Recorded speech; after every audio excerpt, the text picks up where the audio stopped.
All right, hello everyone, and welcome to Grandmasters League.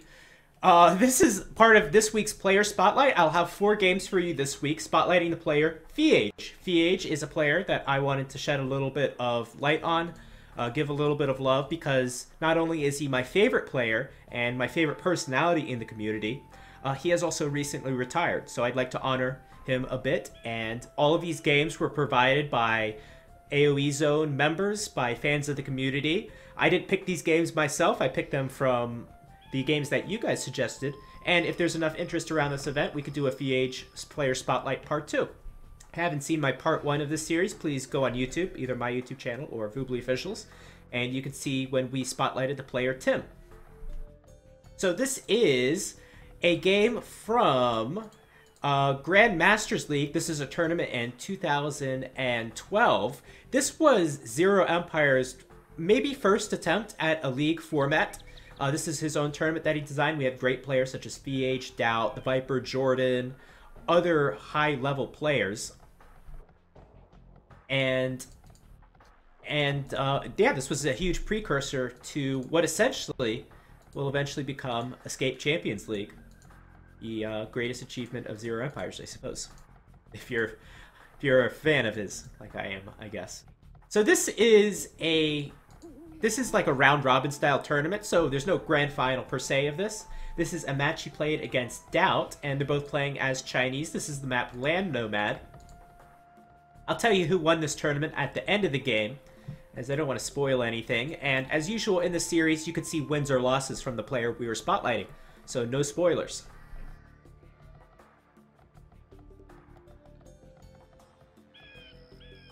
So this is Land Nomad. You place a lumber camp first. Chinese is typically the best civilization. We are on Age of Conquerors. I know you've seen a lot of Rise of Rajas games. This is Age of Conquerors balance. Doesn't make any difference at all for the Chinese civilization, I think. Chinese still have everything. Maybe their camels are a little bit weaker because the balance changes. Affected camels quite a bit. But other than that, this is the same balance. FeAge has placed his lumber camp to the left. Right next to him, we have DauT. It's going to be a very aggressive game because of how close these players are together. And interestingly, FeAge is going to place his town center on this huge double deer patch. Might even be a triple deer patch. Yeah. So, yeah, 4. So that's about a triple deer patch. So he's going to have a lot of food in this early game. DauT has less luck with food,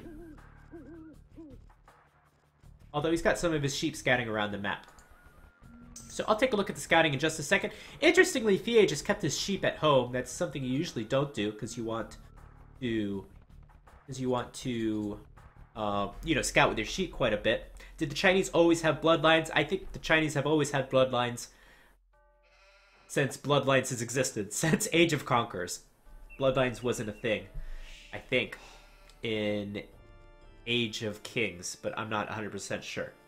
But yeah, the Chinese have always been one of the most versatile, if not the most versatile, in my opinion, civilization in the game. Great cavalry, great archers. Let's talk a little bit about the Land Nomad meta. Typically, well, on this kind of map where both players have their town centers next to each other, we're going to see a feudal rush, or we should see a feudal rush, as long as players know they're right next to each other. And that depends on the scouting. Let's take a look at the scouting. DauT has some excellent scouting, as he has scouted with all of his sheep around the map. Let's take a look at FeAge. FeAge has less ideal scouting, and in fact, DauT's even going to lame some of these deer. That villager did take an arrow, but DauT is going to be cheeky here. Now, DauT has always been a top player in the game. This is 2012 we're watching this game from. This is... oh, whew, gotta be careful. So even in 2012, DauT was at his top level. A very formidable opponent to go against. And by the way, you didn't know, spoilers, DauT is going to the next tournament at Hamburg for Nilly's Apartment Cup. Spoiler warning. I'm very happy for him.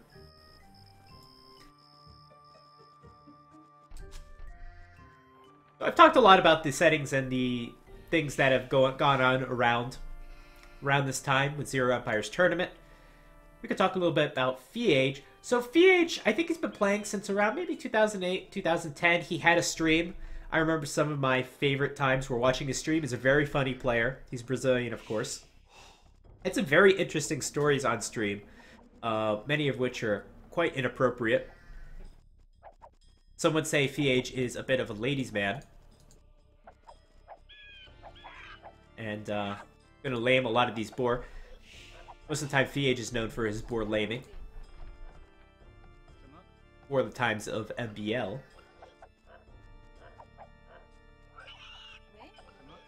And at his height, I think FeAge could really beat anyone. He's beaten the Viper in some high-level tournaments before.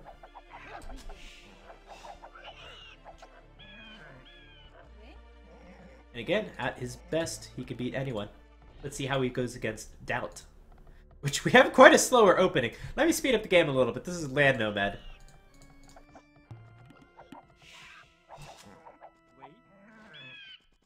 And I think we're just going to keep the speed of these recorded games at 60%. I do like a little bit faster of a game. But this shouldn't be too fast for you guys.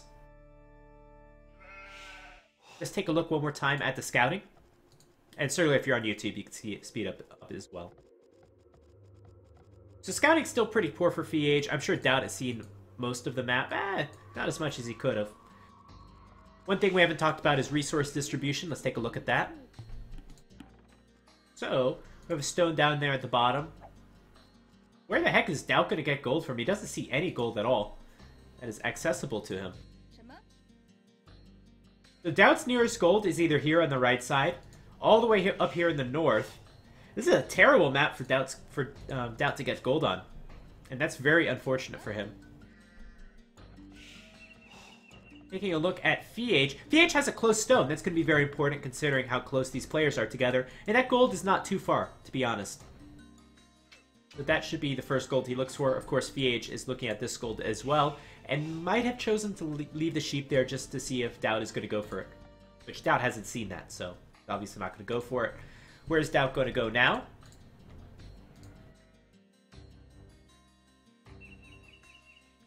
DauT is going towards the south, where there's tons of food.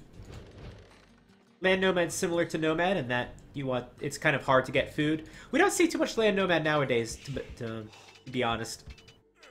I guess because there's a lot more maps to choose from. Why did FeAge retire? I think it's because he's going into his studies. I think he's going for a graduate degree. And he's been out of school for a while.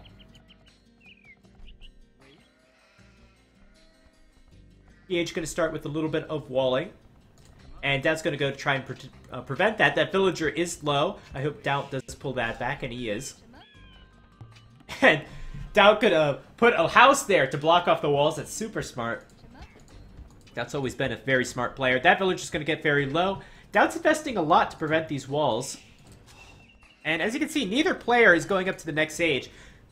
Barracks coming up from FeAge. I wonder if it's for some militia.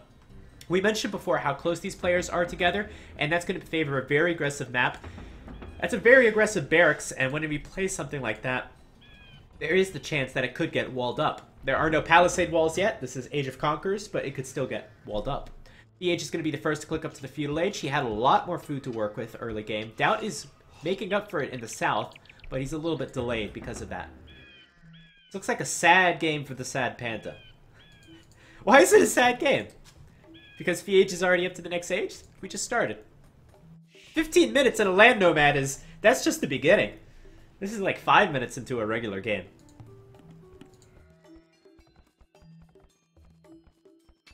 And it looks like it's gonna get walled up.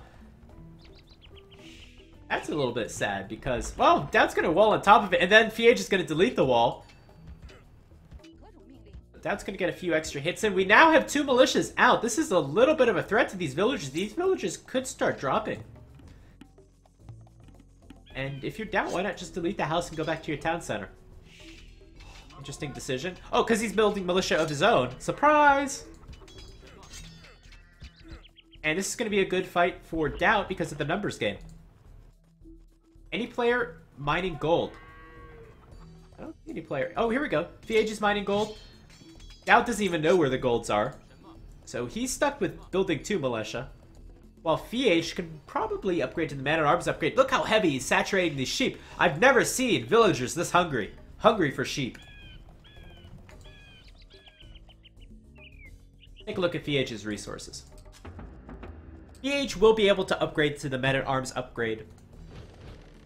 This is where having Chinese is very nice. That Men-at-Arms upgrade and those economy upgrades are going to be either 10 or 15% cheaper, and every resource counts for FeAge. I'm going to go for the stable right away. As I say that, FeAge still can't afford the upgrades, as that stable took away a lot of his food. Yeah, it's a bad food spawn, definitely, for DauT. But that might lead DauT to a faster Castle Age strategy. And he looks safe for now if he wants to wall it. This is DauT, remember.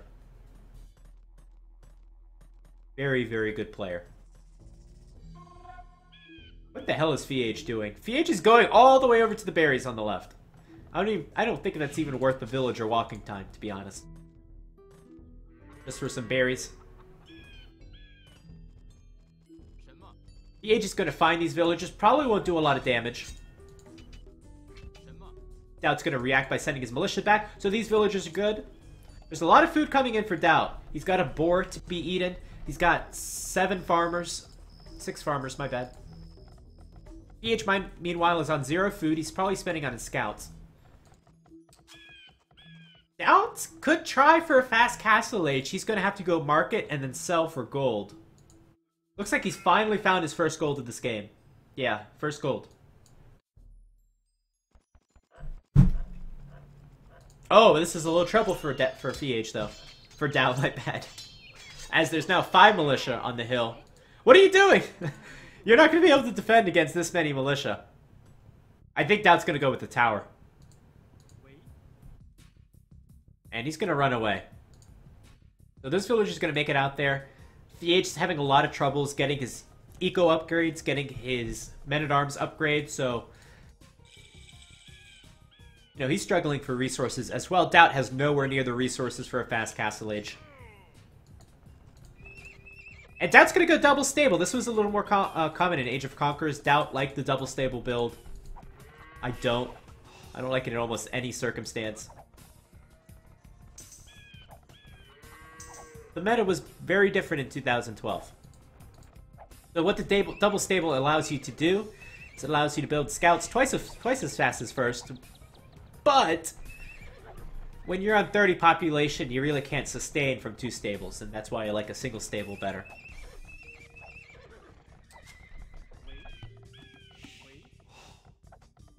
And so far, FeAge with a bit of a lead this game. He's mining stone, he's been mining gold for a while. Got a lot of villagers on food. He's got a bigger army. Got a more efficient economy. And on top of it, DauT could lose a villager. But it's going to be close. At the very least, it looks like DauT should be able to clean up these Men-at-Arms.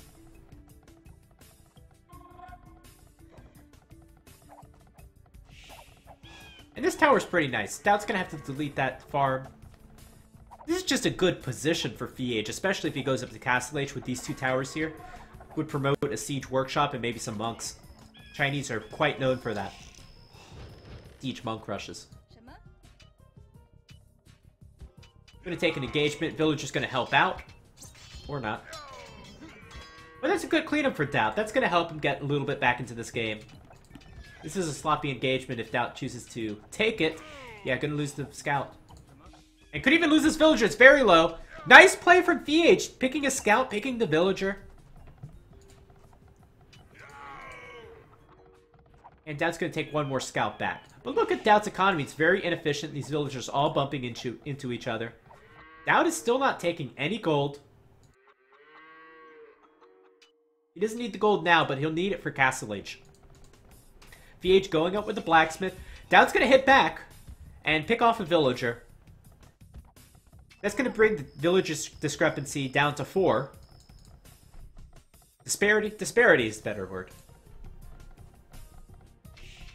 Gonna go for another villager, but we have some spearmen out for FeAge. So now we're going into more of a regular game. Players can afford their upgrades, afford some military, and probably afford the Castle Age. And as well, we see some walls coming up from FeAge, some very big walls.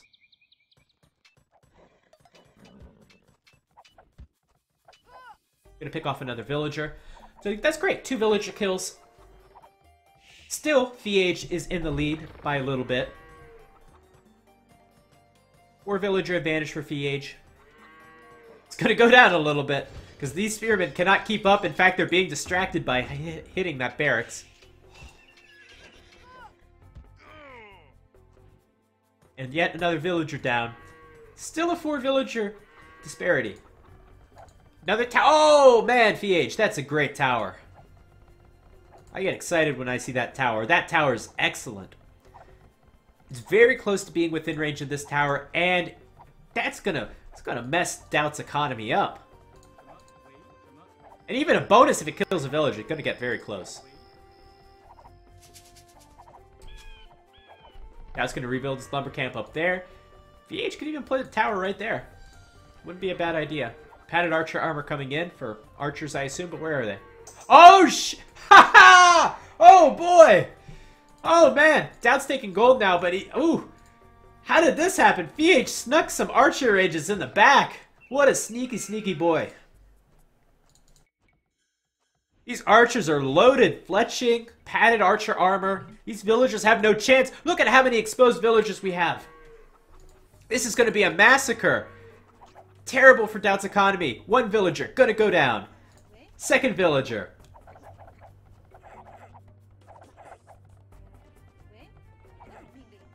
Third villager gonna go down. What is DauT's reaction? React, DauT. React. DauT, you're being raided. He's probably not. He's not expecting this at all. It's probably like, there's no way. There's no way FeAge is in my base raiding me with archers right now. It's not happening. I think finally he's noticed, and it's going to have to rebuild scouts. This is a great investment from FeAge. These archers have paid for themselves already. Look at how many farms he's idling. All the villagers idle under the town center. Perhaps FeAge could even get a few scouts. These villagers are going to pop out. They're still vulnerable to the archers.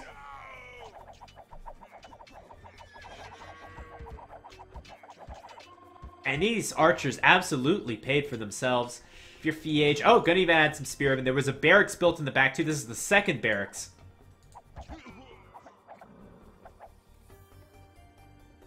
And DauT's having some trouble. DauT has enough stone for a tower. A tower right on that hill. Plus a little bit of walling would help so much. And I think it's necessary, especially with this barracks being here. A 3rd archer range coming up. This is an all-in from FeAge. FeAge has a 9 villager advantage. DauT did not see this at all, and neither did I. And I can see the entire map.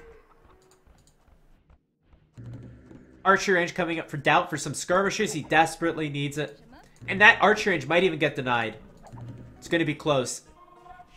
65%. Scout's going to take an engagement. They have bloodlines. They have +1 armor. Villagers have to help out. There's just not enough attack power here from DauT.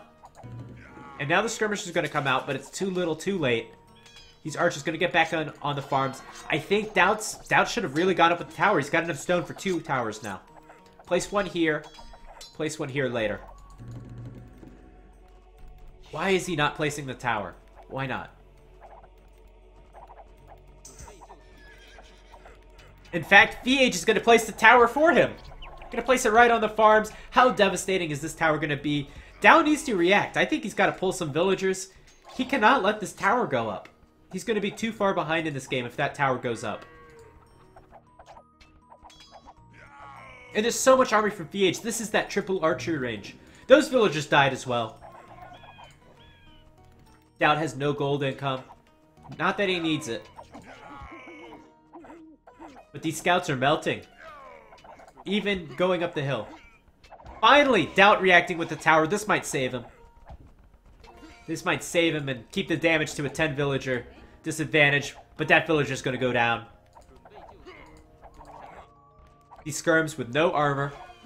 They could go down. More villagers going to go down. Just focus on the villagers, I think.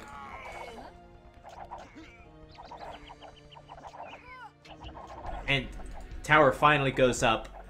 But it's a 15 villager advantage for FeAge. all due to this excellent hidden archery range play. And you know what? FeAge can just walk around the tower now. Just gonna walk around and go hit the farmers in the north. We're already pretty weak. This game is from 2012. Anyone know what Dream started streaming? I'm not 100% sure. Probably around 2010. Archer's gonna go for those weak villagers. Man, this is a tough game if DauT wants to come back from it. And this might be GG right here. Oh, and that tower! It went up in the perfect spot! I'm so happy. It's not really doing anything right now, but it'll do something later on if this game goes to it. This is just too much! This is too much domination from FeAge. It has to be GG. Oh, man. There's still a lot of army back at home, too. A full feudal age land nomad. I haven't seen that in a long time. Gonna pick off another villager. GG. GG. This game was pretty close. FeAge had a bit of an advantage in the early game. And then it was just all up to the sneak. Caught DauT completely off guard. And what a great game. So this was one of the games in the round robin for Zero Empire's Grandmasters League. And the Viper did end up winning this tournament, but FeAge had a pretty good showing in it as well, as you saw from this game. So I hope you enjoyed this game and a little bit look back at history. We're going to go on to the second game in this player spotlight for FeAge right after this.